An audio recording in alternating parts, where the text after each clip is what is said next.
Bismillahirrahmanirrahim. Alhamdulillahirabbil alamin. Salatu wassalamu ala asyrafil anbiya wal mursalin sayyidina Muhammadin wa alihi washabihi ajmain, amma ba'd. Faqala al-musannif asy-syarih rahimahumullah ta'ala nafa'ana bihima bi ulumihima wa bi ulumi syayikhina wa bi ulumil ulama'il amilin fid dharain amin. Faslun fi ahkamir radha. Masuk kita malam ini tentang kajian bab radha. Radha artinya nyusunya seorang anak kepada perempuan yang bukan ibunya. Wa iza arda'atil mar'atu bila baniha waladan, dan jika seorang perempuan menyusukan seorang anak dengan air susunya, sawa'un syariba minhal laban fi hayatiha, baik anak itu meminum susu wanita yang bukan ibunya itu semasa ibu itu masih hidup, au ba'da mautiha wa kana mahluban fi hayatiha, atau air susu itu diminum setelah ibu itu meninggal, yang mana air susu itu sebelum ibu itu meninggal diperah terlebih dahulu, diperah, dimasukkan dalam botol tempat ibu itu meninggal, air susunya diminum, maka sharar radhi'u waladaha, maka anak yang disusukan oleh ibu itu menjadi anak susunya, anak radha kalau kita kenal. Bisyarten, tapi dengan dua syarat. Yang pertama, ahaduhuma an yakuna lahu ay ar-radhi' dunal haulain bil ahillah. Syarat yang pertama, hendaknya anak yang menyusu itu umurnya belum 2 tahun hijriyah. Kalau lebih dari 2 tahun hijriyah namanya nyusu tak genah. Ada orang bertanya, bagaimana hukumnya suami nyusu sama istri? Air susunya dipinum sama suaminya, apakah suaminya jadi anak susuannya? Ya tidak. Kenapa? Lebih dari 2 tahun sudah. Karena syaratnya harus di bawah 2 tahun, di bawah 2 tahun. Wabtida'uhuma min tamamin fi shalir radhi', dan dimulai hitungan anak itu umurnya ketika anak itu keluar dari perut ibunya, itu dimulai umurnya sampai belum 2 tahun masih boleh dinyusu. Wa man balagha sanatain la yu'athiru irtida'uhu tahriman, maka barang siapa yang sudah sampai 2 tahun atau lebih menyusu kepada seorang perempuan, maka susuannya itu tidak berpengaruh untuk menjadikan anak itu sebagai mahramnya dia. Artinya kalau 2 tahun atau lebih nyusu kepada seorang perempuan yang bukan ibunya, maka ibu itu tidak menjadi ibu susuannya. Kenapa? 2 tahun atau lebih. Dia harus di bawah 2 tahun. Itu syarat yang pertama. Wa syartu tsani, dan syarat yang kedua, an turdi'ahu ay al-murdi'ah khamsa radha'at mutafarriqat. Syarat yang kedua, hendaknya si ibu itu menyusukan anak tersebut minimal 5 kali susuan, 5 kali nyusu, dan terpisah-pisah antara 1, 2 dan sampai ke 5. Wasilah jaufir radhi', yang mana air susu itu harus sampai ke perut si anak, bukan lagi nyusu muntah, nyusu keluar, belum sampai mulut keluar. Itu air susu harus sampai ke perutnya. Nah, di sini disebutkan wadabtuhunna bil urfi fama qadha bi kaunihi radha'ah aw radha'at wa tubira. Nah, jadi wa illa falau qata'a ar-radhi' al-irtidha' baina kulli al-khamsi i'radan an isadihi ta'addada al-irtidha'. Jadi bagaimana cara menghitungnya? Bagaimana cara menghitung itu udah sekali atau belum? Kan tadi kan disebutkan nyusunya harus minimal 5 kali. setiap kali nyusu harus sampai kenyang. Bagaimana tahu bayi itu kenyang kalau nyusu? Dan di sini disebutkan kalau dia sudah melepaskan bibir atau mulutnya dari pentil susu si ibu, si bayi melepaskan sendiri, maka itu dihitung 1. Kalau setelah dilepaskan, tahu-tahu setelah itu si anak nyusu lagi, lama lepaskan lagi, 2 berarti. Ya, jadi berarti syaratnya belum 2 tahun, minimal 5 kali, setiap kali nyusu sampai kenyang. Wa yasiru zaujuha, maka suami si ibu itu menjadi aban lahu, menjadi ayah daripada si anak itu. Makanya dulu pernah kita bahas kan, mahram itu ada 18. Yang namanya mahram ini tidak boleh dinikahi. Kalau disentuh kulitnya sama kulit tidak batal wudu. Yang ketiga, kalau disentuh kulitnya tidak haram, yang penting tidak nafsu, tidak haram. Dan melihat anggota badannya selain antara pusar dan lutut tidak apa-apa, yang penting tidak nafsu.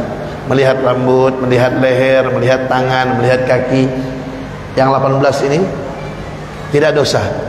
Yang penting tidak boleh melihat antara pusar dan lututnya saja. Tapi kebanyakan kita lihat sekarang antara anak yang sudah besar kepada bapak dan ibunya, atau sebaliknya bapak ibu kepada anak yang sudah besar. Biasa aja pakai celana pendek kadang di rumah. Si anak yang sudah besar melihat paha ayah dan ibunya, atau sebaliknya ayah ibu melihat paha si anak yang sudah besar, atau sesama saudara di rumah melihat pahanya atau melihat di bawah pusarnya. Itu haram, itu dosa. Tidak boleh antara pusar dan lutut ini dilihat, sekalipun itu orang tua, sekalipun itu anak. Kalau dia sudah besar tidak boleh, sekalipun itu saudara tidak boleh. Yang boleh melihat antara pusar dan lutut hanya pasangan saja, suami kepada istri, istri atau suami, ya. Atau kemarin yang itu kita bahas, ya, kalau apa namanya darurat, dokter mau melihat, tidak ada dokter lain dan harus dilihat memang karena sakitnya di situ, itu pun harus dihadiri oleh suaminya atau mahramnya, kan gitu. Atau yang kemarin kita bahas untuk menyaksikan kalau dia zina, itu pun harus 4 orang laki-laki yang menyaksikannya agar dia dihukum karena perbuatan zinanya. Selain itu tidak boleh, ya. Itu banyak dilakukan tanpa disadari. Kemudian, nah, saya ulangi, mahram ada 18, tidak boleh dinikahi. Yang 18 orang ini tidak boleh dinikahi. Tidak boleh, kalau disentuh tidak batal wudu. Kalau disentuh tidak dosa tanpa syahwat. Kalau dilihat anggota badannya tidak dosa. Yang penting bukan antara pusar dan lutut. Siapa yang 18 itu? 7 dari nasab keluarga, 7 dari susuan, ini yang kita bahas, 4 dari perkawinan, 7 dari nasab. Sebagaimana kita ketahui, kalau kita laki-laki berarti ibu kita, ibu ke atas, ibu, nenek, terus ke atas. Yang kedua, anak, cucu, cicit, terus ke bawah, itu mahram. Yang ketiga, saudara kita, ya, baik itu kandung atau saudara seayah atau saudara seibu. Kalau saudara tiri tidak. Saudara tiri itu artinya misalnya ada di antara kita bapaknya nikah lagi sama jandanya punya anak dari suami dulu, anak perempuan, itu saudara tiri tidak mahram. Yang mahram saudara kandung, saudara angkat, saudara seayah, saudara seibu. Saudara angkat tidak, saudara tiri tidak, ya, saudara kandung, saudara seayah, saudara seibu. Yang keempat yang dari nasab, ammatun, bibi kita dari sebelah ayah, artinya saudara ayah kita. Begitu juga ke atas, saudara kakek kita juga mahram. Yang kelima, khalatun, saudaranya ibu kita, bibi kita sebelah ibu, itu mahram. Begitu juga ke atas, saudaranya nenek kita juga mahram. Kemudian yang keenam, keponakan dari keponakan dari saudara laki-laki kita, keponakan dari saudara laki-laki kita, baik saudara kandung kita atau saudara seayah atau saudara seibu, anaknya mereka itu ponakan kita, mahram. Kemudian yang ketujuh, keponakan dari saudara perempuan kita. Kita punya kakak atau punya adik perempuan, anaknya dia mahram, baik saudara kita kandung atau seayah atau seibu, anaknya mereka mahram sama kita. Ini 7 dari nasab namanya, 7 dari nasab keluarga. Gampang hafalnya. Ibu ke atas, anak ke bawah, saudara kandung seayah seibu, bibi dari ayah, bibi dari ibu, ponakan dari saudara laki, ponakan dari saudara perempuan. Itu 7 dari nasab. Nah, kemudian 7 dari susuan nih. 7 dari susuan. Siapa saja? 7 dari susuan sama dengan 7 dari nasab itu sama. Kayak tadi nih ibu, si ibu nih nyusukan seorang anak. Nyusunya belum 2 tahun, minimal 5 kali. Setiap kali nyusu sampai kenyang, maka anak itu jadi anaknya ibu ini. Anak-anaknya ibu ini jadi saudaranya dia. Saudara ibu ini jadi bibinya dia. Ya, suami ibu ini jadi bapaknya. Berarti kalau yang disusu waktu anak perempuan, nah suami ini jadi bapaknya mahram. Bibi daripada ibunya dia nih jadi neneknya dia. Nah, pokoknya 7 dari nasab tadi itu sama dengan 7 dari susuan, sama 14, ya. 7 tambah 7 14, sisa 4. 4 nih dari perkawinan. Mertua, menantu, ibu tiri, anak tiri.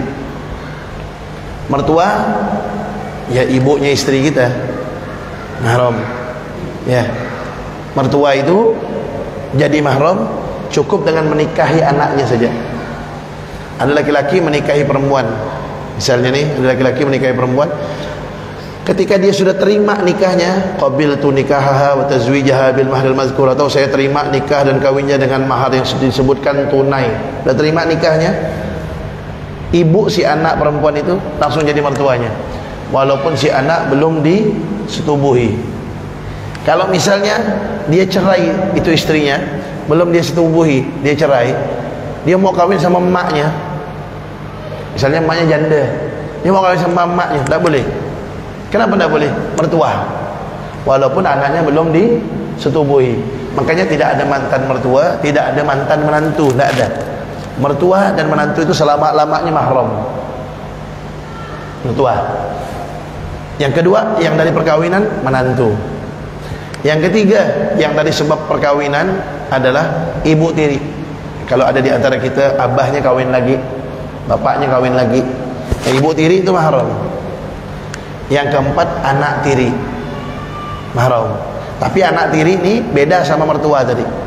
Kalau anak tiri ini misalnya ada seorang laki-laki kawin sama janda, laki-laki kawin sama janda, janda ini punya anak perempuan. Kapan anak si janda ini menjadi anak tiri laki-laki ini? Kapan? Kalau emaknya udah disetubuhi. Kalau emaknya sudah disetubuhi. Ini laki-laki kawin sama janda nih, habis kawin belum disetubuhi, janda dicerai, anaknya jadi mahram enggak? Belum.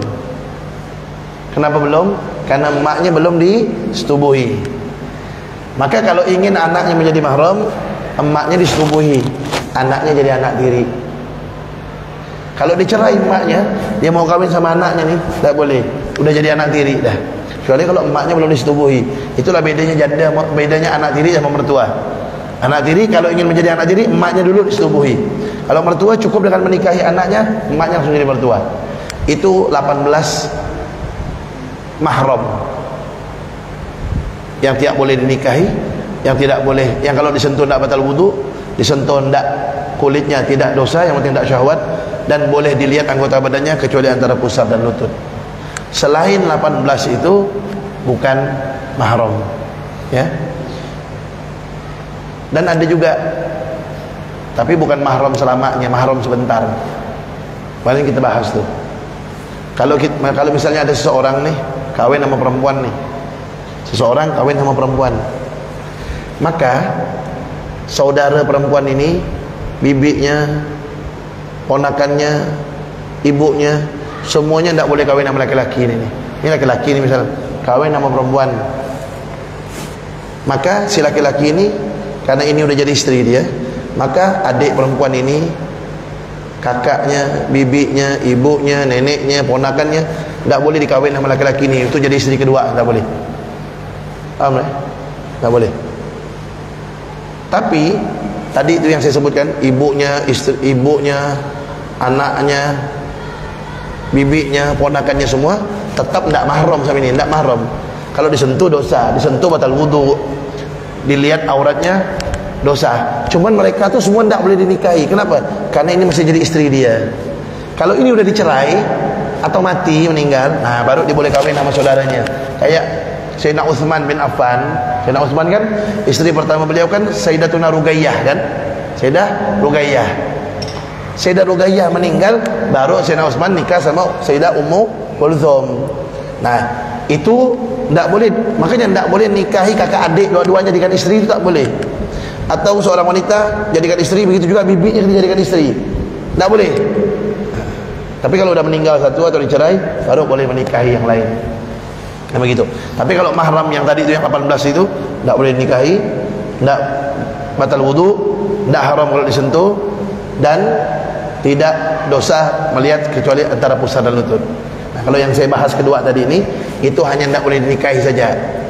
Ya, yang saudaranya istri apa segala macam itu, ipar apa itu segala macam itu, bibinya dia apa ponaan dia, itu semuanya hanya tidak boleh dinikahi sementara. Tapi kalau dipegang apa batal wudu, dosa dan lain-lain. Lihat auratnya. Nah, kemudian wa yahrumu 'alal murda at-tazwid ilaiha, dan haram bagi anak yang disusukan itu menikahi ibu susuannya. Wa ila kulli man nasabaha, dan semua yang berkaitan nasab dengan ibu itu. Yang tadi lah tuh 7 seperti nasab, 7 seperti susuan, itu sama. Anak si ibu, bibinya si ibu itu, ponakan apa, neneknya si ibu itu, semuanya tidak boleh dinikahi sama anak susuannya. Kemudian wa yahrumu 'alaiha, dan haram bagi ibu susuan itu, haram bagi ibu yang nyusukan, at-tazwid ilal murda wa waladihi. Haram ibu itu menikahi anak susuannya dan anak keturunan daripada anak susuannya. Dia menyusukan si anak tadi ini kan, belum 2 tahun, minimal 5 kali, setiap kali sampai kenyang. Anak ini udah besar, tidak boleh si ibu ini nikah ini. Kenapa? Karena jadi anak dia. Bukan hanya dia, anak cucu si anak ini pun tak boleh. Kenapa? Jadi cucunya dia kan. Cucunya dia secara susuan juga tidak boleh dinikahi. Kemudian duna man kana fi darajatihi, tapi bukan orang yang sederajat dengan anak itu. Artinya apa? Ini saya kasih contoh. Ini si ibu tadi nyusukan siapa? Si A katakan ya. Ibu ini nyusukan seorang laki-laki namanya si A. Laki-laki ini punya saudara B, C, D. Maka ibu ini sama si A ini mahram karena anak susuannya. Tapi sama B, C, D ini tidak mahram. Kenapa? Karena B, C, D tidak nyusu sama dia, maka tidak mahram. Tapi kalau anak-anak si ibu ini, anak-anaknya dia mahram sama si A ini, mahram. Kenapa? Sama-sama nyusu sama ibu ini. Ya, atau walaupun anak-anak dia tidak nyusu, tetap mahram karena anaknya dia, anak-anaknya si ibu ini. Kemudian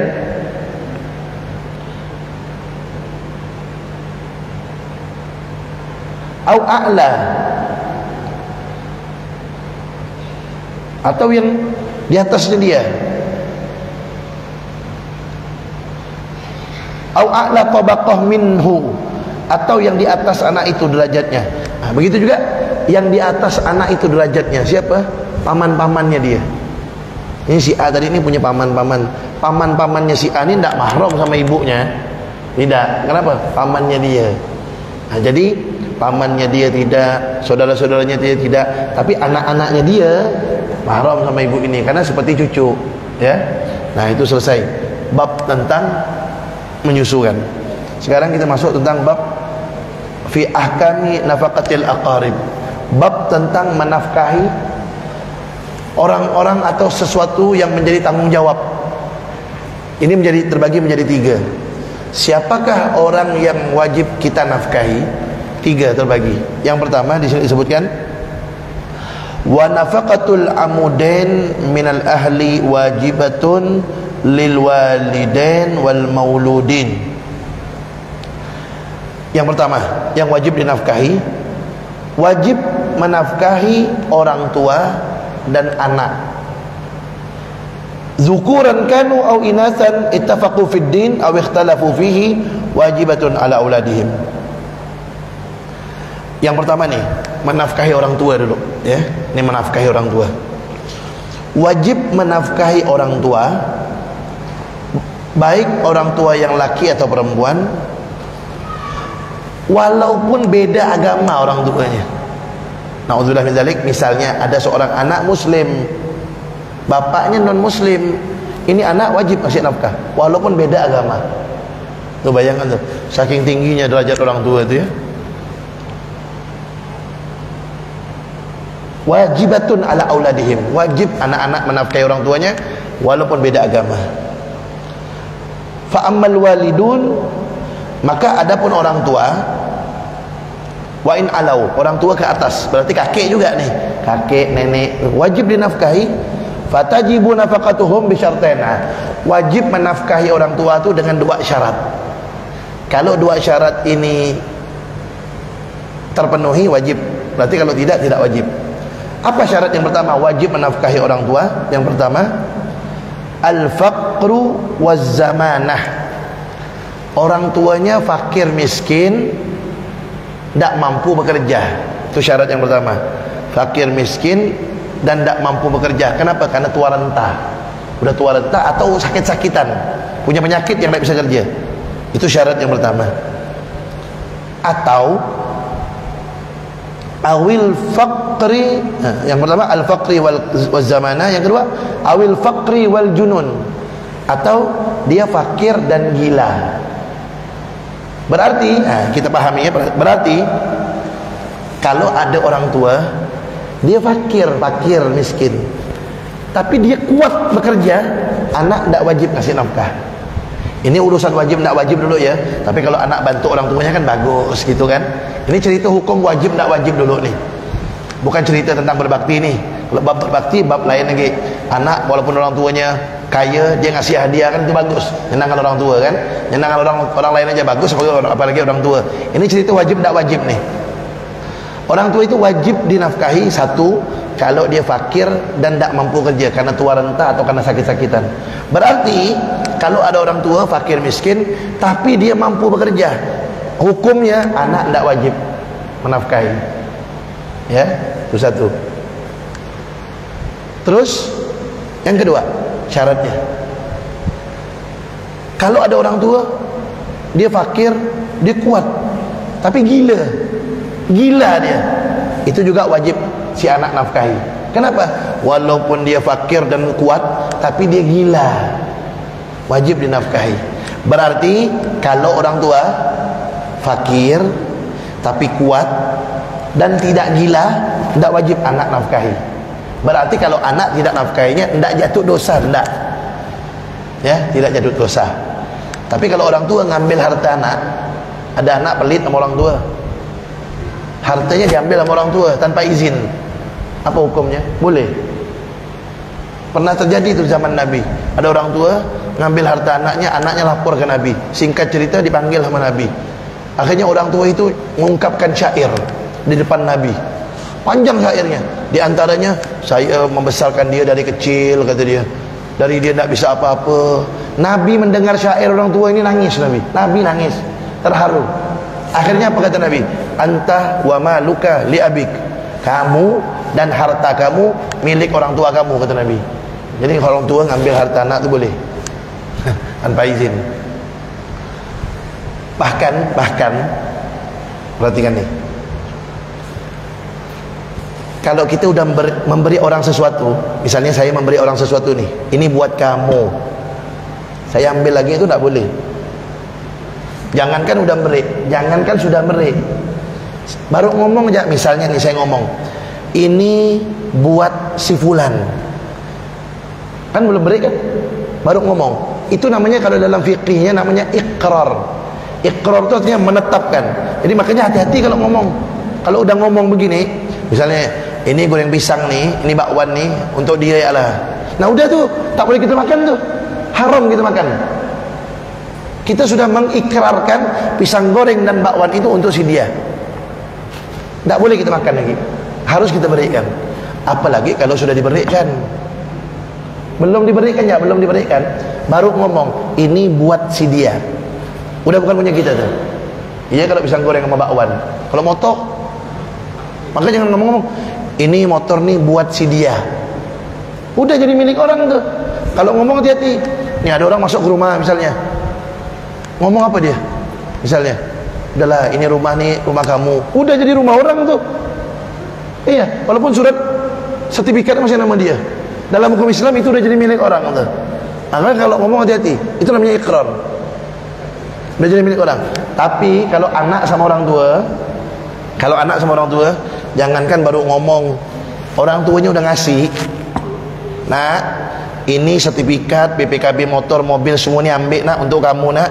Anak bawa balik ke rumah. Orang tuanya bilang, nak tarik balik nak, tak jadi nak. Boleh. Kalau orang tua boleh. Orang tua narik balik dari anak tu boleh. Kalau orang lain tak boleh. Saking tingginya derajat orang tua tu di sisi Allah SWT.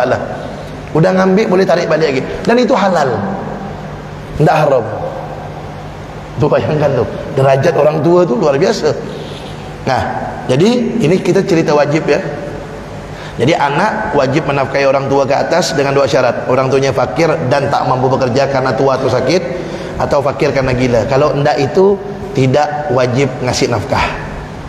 Hukum wajib atau tidak wajibnya. Tapi walaupun orang tua kaya, tetap kita harus bantu karena untuk menyenangkan dia. Kemudian yang kedua sekarang, wa amal mauludun. Nah sekarang kebalikannya, orang tua ngasih nafkah kepada anak. Gimana tuh? Fatajibu nafaqatuhum, maka wajib menafkahi anak bi thalatha syara'id, dengan 3 syarat. Orang tua wajib menafkahi anak dengan 3 syarat.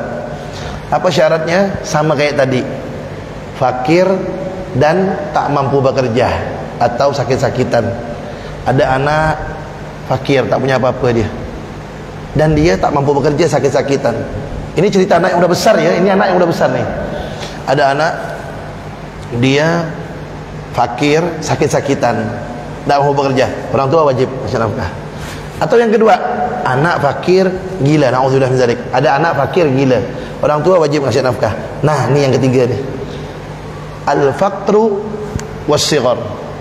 Anak itu fakir dan masih kecil, wajib dikasih nafkah. Berarti kalau ada orang tua punya anak itu fakir, ndak gila, ndak sakit-sakitan, udah besar, baligh, orang tua tak wajib kasih nafkah. Maka saya bilang sama anak pondok, yang udah besar-besar, ente ni beruntung lah semuanya antum nih. Orang tua kalian masih biayakan kalian di pondok nih, bayar bulanan, ngasih duit jajan, datang bawa makanan. Sebenarnya orang tua itu tak wajib nafkahi kalian nih. Kalian sebenarnya harus cari duit sendiri sebenarnya. Karena kalian bukan gila, bukan tua renta, sakit-sakitan, enggak, sehat. Dan kalian bukan kecil, udah besar-besar. Ini saya ngomong sama yang udah besar-besar, yang udah baligh. Yang masih kecil-kecil tak ada lah, yang udah besar. Orang tua kalian tak wajib kasih nafkah sama kalian ya. Jadi anak itu wajib kasih nafkah kalau dia fakir dan gila, atau fakir dan tak mampu karena sakit, atau tak mampu bekerja, sakit-sakitan maksudnya, tak sehat, tak kuat, dan masih fakir dan masih kecil. Saya ulangi kesimpulannya, anak kalau sudah besar, tidak gila, tidak sakit-sakitan, dia tidak wajib dikasih nafkah. Jadi kalau orang tua, misal ada suami, misalnya ini ada seorang suami pisah sama istri, ya, si anak ikut istri. Selama belum baligh itu anak, suami wajib ngasih nafkah tuh. itu bapaknya wajib kasih nafkah. Kalau tak kasih nafkah, itu bapak dosa. Kalau itu anak dikasih makan, dikasih minum, dikasih pakaian, kalau sakit berobat pakai duit istri, maka si orang tua utang. Si bapak ni utang, harus bayar. Kan itu kewajiban dia, bukan kewajiban istri. Kalau tidak bayar, di akhirat dia nanti tanggung jawab di hadapan Allah, habis pahalanya. Kalau ada, kalau tak ada, dosa istri itu timpakan ke dia. Tapi kalau anak sudah balik, tak wajib yang kasih nafkah. Tak wajib. Tapi kalau dia mau kasih nafkah, bantu boleh, tapi tak wajib. Ya, itu nafkah orang tua kepada anak, 3 syaratnya. Kemudian yang kedua, nafaqatur raqiq wal bahaim, memberi nafkah kepada budak atau binatang ternak, wajibatun. Jadi kalau kita punya binatang, harus kasih nafkah binatangnya. Bayangkan tuh Islam, sampai binatangnya diperhatikan. Saking mulianya Islam tuh, sampai binatang diperhatikan. Budak, yang kedua nih, nafkah kepada budak dan binatang, wajibatun, wajib hukumnya. Maka keduanya harus diberi. Diberi apa? Diberi makan dan diberi pakaian. Pakaian yang layak, bukan hanya untuk nutup aurat saja, pakaian yang layak. Kalau musim dingin, kasih pakaian untuk biar dia tak dingin. Ya, pakaian seperti manusia, layaknya manusia. Itu kalau budak, ya. Kemudian wala yukallafun minal amal ma la yutiqun. Kemudian budak dan binatang yang kita pelihara itu tidak boleh disuruh bekerja di luar batas kemampuannya. Kalau budak kita tak punya lah ya budak, mungkin binatang ada yang punya, ya, yang punya kuda, punya apa, yang punya sapi untuk bajak sawah apa mungkin. Itu binatang tak boleh dipaksa untuk bekerja melebihi kemampuan dia. Ya, wala yukallaf tu, wala yukallif dabbatahu aidan ma la tutiqu hamlahu. Tu, si yang punya binatang tak boleh memaksakan binatangnya membawa barang yang dia tak mampu bawanya. Ya, dulu zaman Nabi itu Rasulullah SAW ada unta. Unta datang ke Nabi, ngomong sama Rasulullah. Unta ngomong sama Rasulullah. Unta tu nangis.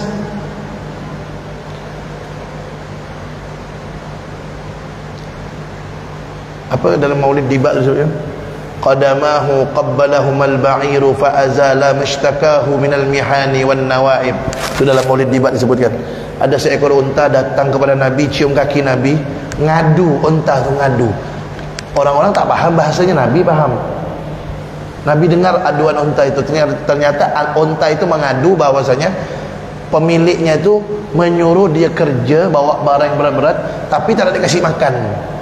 Dipanggil sama Nabi itu yang punya unta, dia kasih tahu bahwasanya unta kamu ni ngadu, kamu suruh dia kerja berat-berat tapi kamu tak kasih makan. Dia tegur sama Nabi.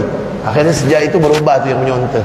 Makanya semua mukjizat yang dimiliki oleh para nabi dan rasul yang lain itu semuanya dimiliki Nabi Muhammad, bahkan lebih, bahkan Nabi Muhammad lebih dari itu. Nabi Sulaiman bisa ngomong sama binatang, Nabi Muhammad bisa ngomong sama kayu. Ya, Nabi Muhammad dulu kalau khutbah tu pakai kayu. Setelah umat Islam tambah banyak, sahabat buatkan mimbar tinggi. Kayu tu ditinggal sama Nabi. Ketika Nabi naik mimbar, nangis kayu tu. Yang dengar tangisannya bukan hanya Nabi, semasjid dengar tangisannya. Bukan nangis biasa, merintih. Gitu, nangis kayu. Turun Nabi dari mimbar, diusap-usap sama Nabi. Nabi bilang, kamu sabar. Kamu mau tak jadi pendamping aku nanti di syurga, kata Nabi. Au kamagal. Diam langsung tu. Nabi Sulaiman masih ngomong sama makhluk hidup, masih, ya, sama burung, sama semut. Nabi Muhammad sama makhluk udah mati, kayu. Ya. Nabi Musa belah lautan, dia tongkat. Nabi Muhammad belah bulan dari jauh. Ya. Nabi Isa menghidupkan orang mati dengan izin Allah. Nabi Muhammad tak usah beliau lah, umat beliau bisa menghidupkan orang mati. Syekh Abdul Qadir Jailani itu pernah datang ke kuburan yang udah mati lama, orang yang meninggal. Beliau datang ke kuburan, beliau bilang, "Hei, gum biiznillah." Bangun dengan izin Allah. Keluar dari kuburan itu, hidup. Apalagi Nabi Muhammad, umatnya bisa. Makanya seluruh mukjizat ada pada Rasulullah SAW, bahkan beliau lebih. Nah, kemudian Yang ketiga sekarang. Yang ketiga, nafaqatuz zaujah al-mumkinah min nafsiha wajibah. Menafkahi istri, hukumnya wajib. Wahya muqaddarah, dan itu ditentukan. Menafkahi istri itu ditentukan. Fa in kana zauju musiran, kalau suaminya orang yang mampu, pamuddani, maka yang wajib suami itu ngasih sehari 2 mud.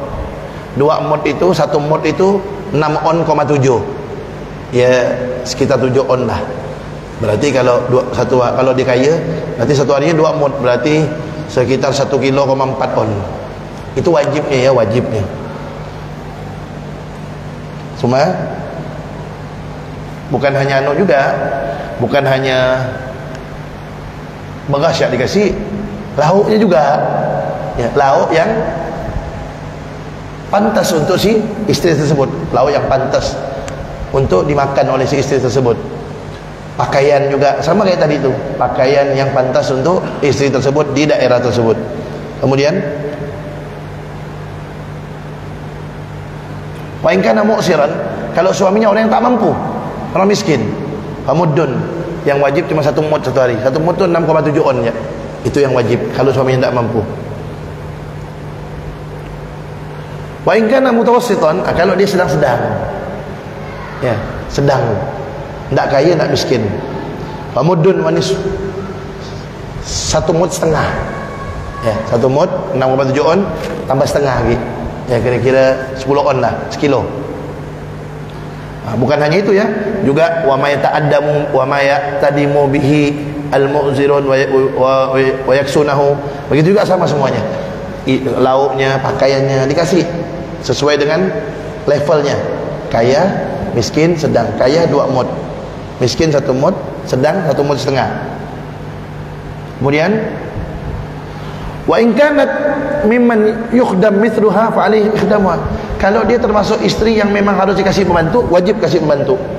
Misalnya dia istri sakit-sakitan, dia tak bisa kerja sendiri, itu istrinya sakit-sakitan, harus dikasih pembantu, wajib suami kasih pembantu. Kalau memang dia harus butuh pembantu. Wa in a'sara binafaqatiha, kalau suami tidak mampu menafkahi istri, falaha faskhun nikah, maka istri boleh menuntut ke pengadilan untuk diputuskan hubungan pernikahannya. Tapi lebih baik sabar. Kalau istri misalnya tak sabar, suami tak bisa kasih nafkah yang wajib kayak tadi tu, tak mampu kasih nafkah, si istri boleh lapor ke pengadilan minta putusan nikah.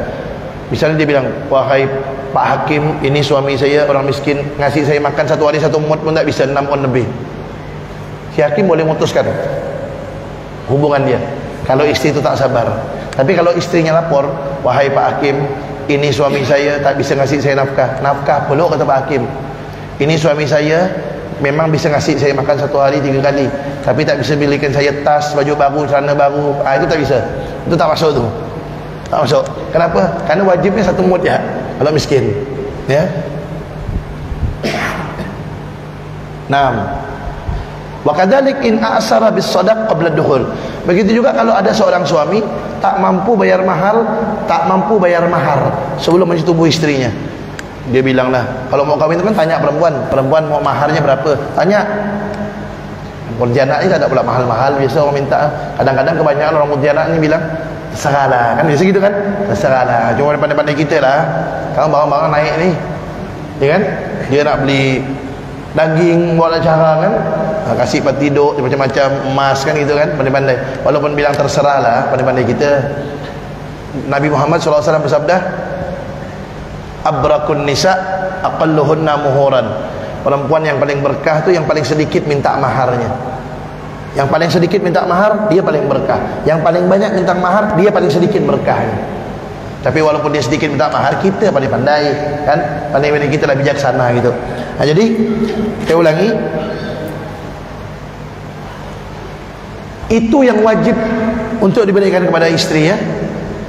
Itu yang wajib untuk diberikan kepada istri. Kalau suaminya kaya, wajibnya 2 mud tadi tu. 1 mud tu 6,7 on atau 7 on. Itu yang wajib. Plus lauk, plus pakaian.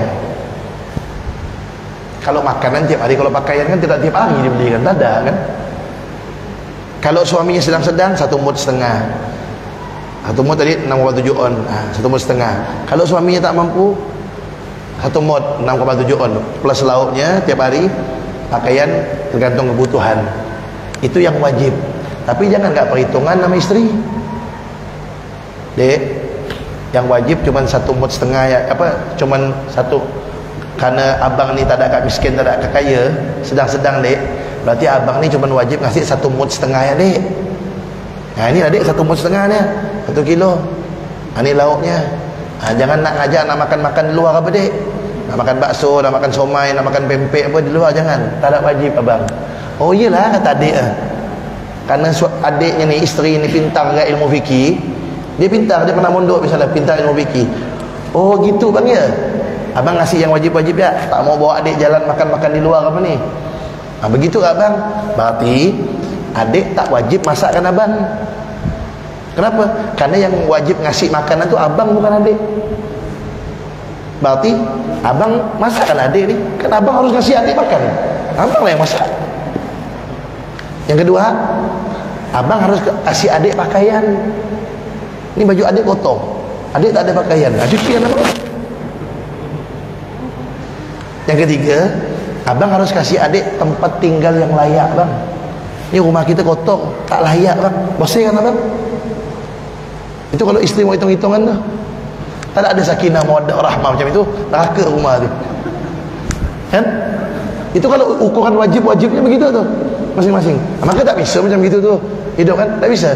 Memang suami wajib kasih makan, wajib kasih pakaian, wajib kasih tempat tinggal yang layak. Ya tapi isteri udah macam kebiasaan kita lah. Isteri masak, isteri berberes rumah, isteri cuci piring, cuci baju kan biasa. Nah suami jangan nak perhitungan. Udah tahu isteri itu macam itu, dia ngerjakan bukan tugas dia sebenarnya, tugas kita tu sebenarnya. Kita pandai-pandai lah sian ni. Pandailah bawa dia jalan ke apa. Ya, bawa dia makan di luar, belikan dia surprise, bawakan dia martabak ke apa ke Pampinang ke, kan? Walaupun tak ada wajib tu, tapi itu kan nyenangkan dia, nyenangkan orang lain pahala, apalagi nyenangkan isteri sendiri, ya kan begitu. Nah, Allah alam bisawab. Dah kita selesai bahas ni. Masalah susuan tadi udah. Masalah nafkah, nafkah orang tua untuk anak, anak untuk orang tua, nafkah untuk binatang dan budak, kemudian nafkah untuk isteri. Mudah-mudahan berkah dan manfaat semuanya. Udah isyak ya. Wallahu a'lam bissawab. Kita dengarkan azan dulu.